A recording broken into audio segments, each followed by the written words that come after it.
কইছি না 1 মাসে আমি 1 মিলিয়ন করে দিব আমার উপরে ট্রাস্ট নাই।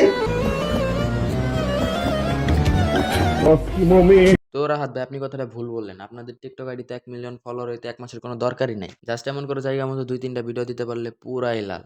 তারপর আর কি, কয়েকদিন পর আপনাদের আইডিতে দেখবেন বিএনসিটি মার্কা পোলাপান ফলো দিতে দিতে করে ফেলছে 1 মিলিয়ন ফলোয়ার। আপনাদের মিম আপ্পির আইডি পার্মানেন্টলি ব্যান।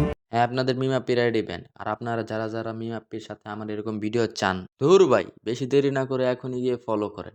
মানে চিন্তা করা যায় আজকালকার পোলাপান কতটা বিএনসিডি হইলে টিকটকে আইসা নিজের বইয়ের ফেস দেখায় টাকা কামাই করে। বিশ্বাস করেন ভাই, তার জন্য কবি ফাগেন্দ্রনাথ বলেছিলেন, অল্প বয়সে পাখি লেবাল দুঃখ থাকে চিরকাল। What's up, brother? It's me Ashraful and welcome back to Roaster Mia এর ঝাঁকানাকা ভিডিওতে।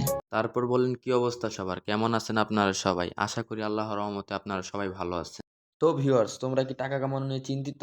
তাহলে আজকে থেকে রোস্টার মিয়ার কথা শুনে সব কাজ কাম বাদ দিয়ে দাও। জাস্ট একটা টিকটকার দেখে বিয়ে করে নাও, তারপর সিম্পল বউকে ইউজ করে কাপল ব্লগ শুরু করে দাও। ধুর রোস্টার মিয়া, আপনিও না, ভিডিওতে ভিউ আসবে কিভাবে? ভিডিওতে ভিউ নিয়ে টেনশন করার কোনো দরকার নাই। মানে সিম্পল, মাইয়া মানুষ আছে যেখানে, ফ্যান ফলোয়ার অভাব নাই সেখানে।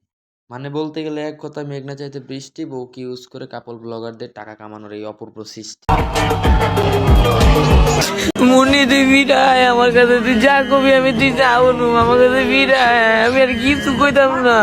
আমি আগে মনে করতাম বাংলাদেশের সবচেয়ে খারাপ লেয়ার মার্কা কন্টেন্ট ক্রিয়েটর হলো Rakib Hussain, but so sad.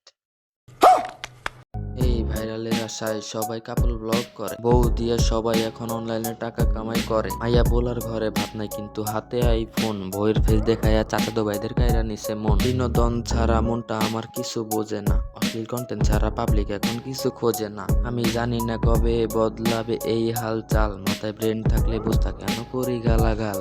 कैसा लगा मेरा मजाक?